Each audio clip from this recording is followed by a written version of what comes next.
You know, one of the great things about running around the DNC is you never know who you're going to run to, and you just came off the stage, and here you are. Congratulations on your speech tonight. You did a wonderful job. Thanks very much. It was great to be here. I'm Cecile Richards. I'm the president of Planned Parenthood and the Planned Parenthood Action Fund.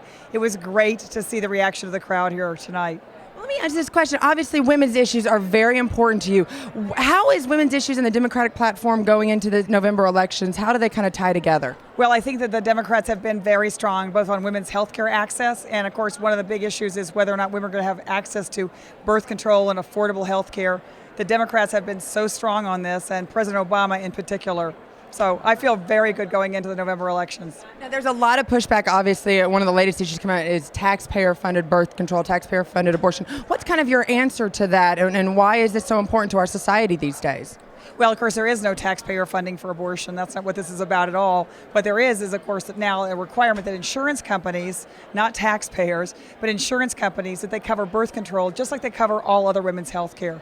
And for women, 99% of women use birth control. So we're simply saying birth control should be treated like all other health care because it's fundamental to women's health. And any religious involvement in that? Or obviously some pushback from some of the churches. What's kind of your answer to them for that? Well, I mean, there have been some very measured and reasoned exclusions for churches, and they're not required to cover birth control. And the rest of folks who just work at other employers, the great news is all women now, regardless of where they work, are going to get their birth control, their pap smears, their breast exams, their well woman visits covered at no copay.